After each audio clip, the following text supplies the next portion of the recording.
Keadaan senyap. Tak lama kemudian, Ira terdengar suara perempuan menyanyi, mendayu-dayu. Dia mula rasa tak sedap hati, tapi perasaan ingin tahu tu membuat muak. Dia nak tahu juga apa benda tu.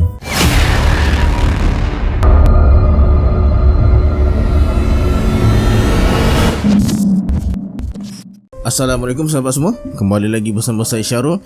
Terima kasih sebab dah klik video ni. Semoga yang menonton video ni ditambahkan rezeki dan dipermudahkan urusan dunia dan akhirat. Okey, baiklah, dalam video kali ni saya akan kongsikan 3 kisah seram yang bagi saya agak seram jugalah. Tapi sebelum tu, saya nak ucapkan terima kasih kepada yang telah subscribe channel ni. Bagi yang belum, sila subscribe dan tekan loceng notification sekali tanpa membuang masa. Jom, let's jump to Rabak Seram.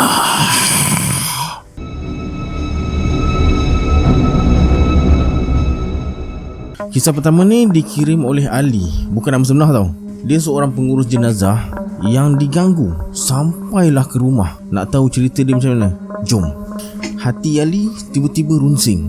Mayat yang sedang dia mandikan menyebabkan bulu roma dia tegak. Seram. Seluruh badan terasa hangat dan tak tenteram. Tapi bukanlah keadaan mayat yang cuma tinggal separuh tu yang menyebabkan dia rasa seram, tapi ada sesuatu yang lain. Ali rasakan ada sesuatu yang bersama dan mengganggu mereka. Keadaan mayat tersebut memang mengerikan sebab cuma tinggal bahagian pinggang ke bawah aja. Mayat yang dalam lingkungan umur 30-an tu dijumpai terapung dekat laut selepas beberapa hari dicampakkan ke situ. Baunya memang busuk. Walaupun rupa mayat macam tu, namun ia tak menyeramkan Ali.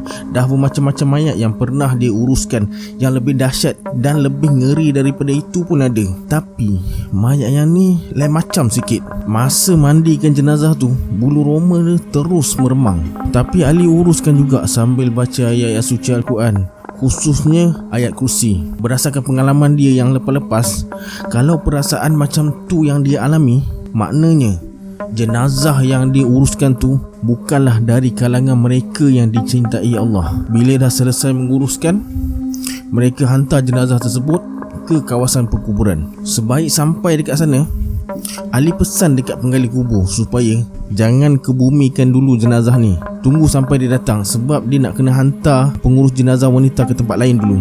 Ali tinggalkan mayat tu tanpa bagi tahu dekat penggali kubur tersebut bahawa mayat tu bermasalah. Selepas hantar pengurus jenazah wanita tu, dia datang balik ke kawasan perkuburan tersebut. Hajatnya untuk sama-sama kebumikan jenazah tu. Tapi bila dia sampai, Ali tengok mayat tu dah dikebumikan. Penggali kubur tu cakap dia dah kebumikan, dah selesai pun. Ali pun cakap tak apalah, dia nak balik dulu. Namun bila dia masuk je dalam kereta, Ali rasakan macam ada sesuatu yang ikut dia. Seolah-olah mayat tu ada dalam kereta dan ikut dia balik ke rumah. Perasaan seram datang balik. Dengan berbekalkan sedikit ilmu yang dia tahu, Ali cuba halau benda tu, tapi gagal. Benda tu ikut dia sampai ke rumah. Malam tu Ali berperang dengan benda tu. Kira-kira pukul 11 malam, masa mereka sekeluarga nak tidur, Ali mula rasa lain macam. Isteri dan anak dia pun rasa gelisah, macam ada sesuatu yang ganggu perasaan mereka. Perasaan seram sejuk datang balik. Bulu roma Ali terus meremang. Satu demi satu ayat dia baca dan kemudian dia hembuskan sampai benda tu pergi. Tapi tak lama kemudian gangguan tu datang balik. Sekali lagi dia baca ayat-ayat tertentu dan hembuskan ke arahnya. Untuk sementara waktu benda tu lari. Rupa-rupanya gangguan tu cumalah permulaan. Semakin larut malam, tindakannya semakin agresif. Bila dia mula nak lelapkan mata, benda tu datang balik dan cucuk badan dia. Ali tersentak, terus tak jadi tidur. Dia tengok sekeliling, tapi tak ada apa yang dia nampak kecuali gelap. Ali baca ayat-ayat suci Al-Quran dan gangguan tu berhenti sekejap. Memikirkan gangguan tu dah berhenti, Ali cuba lelapkan mata balik. Namun bila dia nak terlena, benda tu datang balik dan cucuk pusat dia pula. Sekali lagi Ali tersentak. Macam itulah yang berlaku seterusnya. Punggung dan badan dia dicucuk bila dia nak lelapkan mata. Setelah hampir sejam diganggu, akhirnya gangguan tu terus berhenti. Ali tidur tanpa sebarang gangguan lagi. Itulah sekali dia diganggu oleh syaitan daripada mayat berkenaan. Beberapa bulan kemudian, Ali dapat berita bahawa penggali kubur tu telah sakit selama sebulan. Sejak kebumikan mayat tersebut, hidup penggali kubur tu mula tak tenteram sebab diekori oleh mayat berkenaan. Bila dia masuk je ke pejabat, dia nampak mayat tu ada dalam pejabatnya. Bila dia masuk bilik mandi, dekat situ pun ada mayat. Pendek kata, ke mana saja dia pergi, dekat bilik tidur, dekat ruang tamu, bawah pokok atau dekat mana sekalipun, pasti dia akan ternampak mayat tu. Akibatnya, dia sakit selama sebulan dan meracau yang bukan-bukan. Selepas puas berubat, akhirnya dia sembuh seperti sedia kala. Menurut Ali, gangguan yang mereka berdua alami itu dilakukan oleh iblis yang menyerupai mayat untuk menakutkan mereka supaya berhenti daripada menguruskan jenazah. Ali yakin gangguan yang mereka lalui berpunca daripada ilmu hitam yang diamalkan oleh lelaki tersebut. Menurut pendapat sesetengah orang, gangguan seperti itu berlaku kerana lelaki berkenaan bela jin dan syaitan untuk dijadikan khadam melindunginya. Bagi yang menuntut ilmu kebal, salah satu cara untuk membunuhnya ialah dengan membuang separuh mayatnya ke dalam sungai atau laut dan separuh lagi dibuang ke darat. Itulah syaratnya. Sebab kalau kedua-dua bahagian tubuh tu dibuang ke darat atau kedua-duanya dibuang ke laut, dia akan bercantum dan mayat tersebut akan hidup semula. Itulah cerita yang dia dengar. Betul atau tak, wallahu a'lam.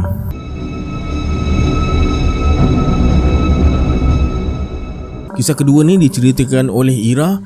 Dia merupakan mahasiswa UiTM, tapi dia tak beritahu UiTM mana, dan kisah ni merupakan pengalaman yang tak mungkin dia lupakan. Jom, let's jump to the story. Kisah ni berlaku masa dia ambil diploma dalam kursus biologi dulu. Pada satu malam, sekitar 3 tahun lepas, Ira berjaga agak lewat sebab dia ada peperiksaan esok harinya. Jadi nak tak nak, untuk kekalkan GPA dia yang cemerlang sebelum ni, Ira terpaksa jugalah berjaga. Dia tinggal berdua dalam satu bilik dengan kawan dia yang bernama Tikah, ambil kursus undang-undang. Tikah ni memang jenis tidur awal, nak jaga kulit katanya. Maklumlah, nak jadi peguam mesti kena jumpa ramai orang kan. Penampilan tu penting. Lampu bilik ditutup. Tikah tak boleh tidur kalau lampu terpasang. Jadi Ira belajar guna lampu meja je. Sekitar pukul 3 pagi, dia bangkit dari kursi untuk tegakkan tulang. Selepas beberapa jam duduk atas kursi tak bergerak-gerak, mata pun dah pedih-pedih sikit. Tak lama kemudian, dia rasa nak terkencing pula. Ira tengok jam, dah dekat pukul 3.30 pagi. Dia buka sikit pintu bilik nak tengok keadaan dekat luar koridor tu. Sama-sama hanya ada cahaya daripada lampu kalimatang je yang menerangi suasana. Dekat ujung sana, tandas gelap. Lampu tandas biasanya dimatikan bila waktu malam. Susunan bilik dengan pintu yang tertutup menambahkan lagi keseraman malam tu. Ira mula risau. Nak keluar ke tak nak? Nak keluar ke tak nak? Nak kejut Tikah, dia tengah sedap tidur. Jalan je lah, dia kata. Maka dengan acah-acah beraninya, dia keluar daripada bilik. Kemudian perlahan-lahan dia berjalan dan berdiri di tengah-tengah koridor. Suasana dingin bercampur malap-malap cahaya lampu membuatkan bulu romanya berdiri tegak. Dia mula melangkah perlahan ke depan. Dari jauh, Ira dapat dengar bunyi air yang mencurah-curah jatuh ke lantai. Mungkin bunyi air itu datang dari tempat ambil uduk dekat dalam tandas tu. Tandas dekat kolej kediaman ni ada banyak kubikel dalam satu bilik. Dekat depan kubikel tu pula ada tempat ambil wuduk, tapi lampu tandas tu masih tertutup. Siapa pula yang terlebih berani masuk tandas tak buka lampu? Dalam hati Ira terasa lega sebab ada orang lain juga dekat dalam tandas tu. Semakin dekat dia dengan tandas, semakin jelas bunyi air tu. Ira masuk dan terus buka lampu tandas. Bunyi air tu terus berhenti. Dia rasa pelik, padahal dia dengar dengan jelas bunyi air tadi. Perlahan-lahan dia berjalan ke tempat wuduk. Dia try, rasa tak basah. Tanpa melengahkan masa dan keadaan dia yang memang dah hujung-hujung ni, Ira pun masuk ke dalam kubikel yang paling dekat pintu keluar, tandas nombor 1. Masa dia tengah lepaskan hajat tu, dia terdengar ada orang masuk tandas, melintas depan tandas dia dan masuk ke tandas nombor 3. Keadaan senyap. Tak lama kemudian, Ira terdengar suara perempuan menyanyi, mendayu-dayu. Dia mula rasa tak sedap hati, tapi perasaan ingin tahu tu membuat-muak. Dia nak tahu juga apa benda tu. Dia tunduk dan intai dekat bawah kubikel tu. Ira nampak rambut yang sangat panjang dan bukannya kaki. Dia sangat yakin itu rambut dan bukannya kain skirt. Terus dia rasa meremang. Dia buka pintu tandas perlahan-lahan dan berjalan keluar pintu utama tandas. Baru selangkah dia keluar, lampu tandas terpadam. Ira terkaku. Lampu dekat belakang dia terpadam dengan sendiri.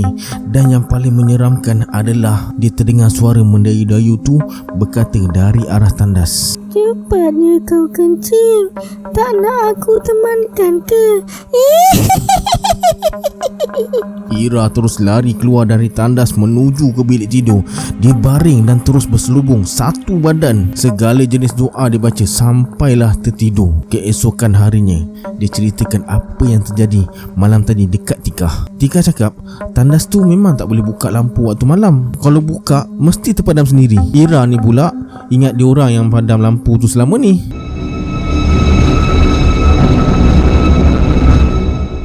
Cerita yang dikongsikan oleh Syekh ni terjadi pada tahun 2015. Masa tu dia form 3. Dalam cerita ni ada 6 orang: Hadi, Anas, Wan Zack, Iwan, Ibrahim dan Syekh ni. Mereka berenam ni boleh dikatakan rapat jugalah. Kisah ni terjadi pada satu malam hujung minggu, bila semua pelajar balik dan tinggal dalam 10 orang je dekat asrama tu. Mereka berenam dan 4 lagi junior dan senior yang rumah mereka masing-masing jauh. Jadi mereka semua stay dekat asrama. Mereka bersekolah dekat Dungun Terengganu. Nama sekolah biarlah rahsia. Pada malam tu ada seorang Pak Gad ni yang tengah beronda. Terserempak pula dengan mereka yang tengah duduk melepak. Dia pun cabarlah mereka berenam ni, yang memang terkenal dengan perangai nakal dan keras kepala. Dia cabar mereka semua ikut dia pergi meronda. Mereka semua pun setuju. Tapi Wan Z tak nak ikut sebab dia rasa tak sedap hati. Mereka semua pujuklah si Wan Z ni. Akhirnya dia nak ikut juga. Tengah sedap mereka bersembang sambil ikut Pak Gad pergi kunci jam, tiba-tiba Wan Z berhenti dan pegang bahu Hadi. Wan Z cakap dia rasa tak sedap hati. Mereka semua paksa dia ikut dan teruskan perjalanan lagi. Bila sampai je dekat bahagian koridor kelas, Syekh berhenti sekejap sebab dia terpandang ada sesusuk tubuh sedang perhati mereka dari tingkat 4. Syekh pun diamkan je sebab mungkin bayangan je kot. Sampai je dekat kantin, Pak Gad ajak borak sambil lepak pula. Mereka pun bersembang lah tentang sekolah ni. Tiba-tiba Pak Gad ni terus diam dan ajak mereka semua teruskan meronda. Mereka pandang satu sama lain dan teruskan langkah sebab takut ketinggalan. Kemudian mereka semua menuju ke arah tangki air yang terletak di bahagian tepi kuartus guru yang dah lama kosong. Sebelum teruskan, Pak Gad berhenti dekat surau dan pesan pada mereka supaya jangan lari dan mulut jangan celupar. Mereka pelik lah sebab tak semena-mena dia pesan macam tu. Kenapa tak pesan dari awal tadi? Mereka pun ikut je lah. Bila sampai je dekat tangki air tu, Hadi, Anas dan Ibrahim terus lari ke arah surau balik. Pak Gad biarkan mereka dan pesan pada yang tinggal ni jangan lari. Tapi tak lama lepas tu, Iwan pula lari. Syekh pun gelak lah sambil sound. Semua penakut nak mampus. Bila dia berpaling balik, damn, dia kena sepak dengan Pak Gad sebab buat bising. Mereka teruskan perjalanan lagi. Sampai je dekat tangki air yang setinggi bangunan 5 tingkat tu, Wan Z cuik Syekh dan tanya, nampak tak benda dekat atas tu? Zop! Jantung Syekh berdegup kencang sebab apa yang dia nampak ialah selai kain berwarna putih sedang turun anak tangga tangki air tu. Syekh dengan Wan Z apa lagi terus lari. Tinggallah Pak Gad tu sorang-sorang. Mereka berenam berkumpul dekat surau sementara tunggu Pak Gad sampai. Bila Pak Gad sampai je dekat surau, Pak Gad tu terus cakap, siaplah korang semua. Korang tanggunglah sendiri apa yang akan jadi malam ni. Sebaik saja Pak Gad tu beredar, tiba-tiba bam, bam, bam, bunyi macam ada orang melompat dekat atas atap surau tu. Mereka semua terus berlari ke arah dom. Tapi kali ni pelik sikit sebab terasa macam jauh je dom, padahal dekat je dengan surau. Sampai je dekat dom, mereka semua duduk kejap sambil ambil nafas. Tapi Wan Z pesan dekat mereka semua supaya terus tidur. Mereka semua ikut arahan Wan Z sebab antara mereka semua ni, Wan Z ni lah yang paling alim dan tahu apa yang patut dilakukan. Mereka berenam tidur berhimpit dekat atas lantai sebab masing-masing dah takut. Dari tepi, Iwan, Ibrahim, Syekh, Anas, Hadi dan Wan Z. Iwan tengah-tengah. Iwan dengan Wan Z ni antara yang paling berani lah dalam kumpulan diorang ni. Dalam pukul 3 pagi, Ibrahim terjaga sebab dia terasa lemas. Bila dia bangun je, dia nampak pocong baring tengah-tengah di antara dia dan Iwan. Ibrahim pun apa lagi terus himpit dekat Syekh. Syekh terbangun dan dia pun nampak pocong tu. Dia beranikan diri kejut Iwan. Bila Iwan bangun je, terus dia sound pocong tu, ish, menatang ni tak habis-habis kacau aku, sambil dia tumbuk muka pocong tu. Tapi lepas dia tumbuk je muka pocong tu, dia terus pingsan dan tak sedarkan diri sampai esok pagi. Mereka berlima memang dah tak boleh tidur dah. Esok paginya Iwan masih tak bangun lagi. Mereka pun panggil Pak Gad yang malam tadi. Bukan warden tau, sebab risau warden syak mereka semua buat hal lagi. Pak Gad tu baca sesuatu dan terus sapu dekat muka Iwan. Iwan terbangun, tapi yang peliknya dia terasa penat sangat. Pak Gad tu pun cerita yang sebenarnya masa meronda dekat koridor kelas tu, ada benda bisik dekat telinga dia minta tolong bawakan dia ke tangki air. Benda tu lah yang Syekh nampak semalam. Malangnya salah seorang dari mereka tak sengaja izinkan benda tu ikut mereka, iaitu Iwan. Sebab semalam dia demam dan badan dia dalam keadaan lemah, mudah untuk benda tu masuk. Bila sampai je dekat tangki air tu, Iwan yang dirasuk tu sengaja buat pocong tu ikut mereka semua. Yang melompat atas bumbung tu, itulah pocongnya. Bila sampai dekat dom, Wan Z dah tengok Iwan lain macam. Sebab tu dia suruh mereka semua terus tidur dan sengaja letakkan Iwan dekat tepi sekali. Wan Z memang ada apa-apa terjadi dekat mereka kalau Iwan tidur tengah-tengah. Bila mereka tanya Iwan apa yang dia ingat, dia cakap dia nampak lelaki dan perempuan tengah bertarung guna pedang. Tapi semuanya lesap bila lelaki tu hilang.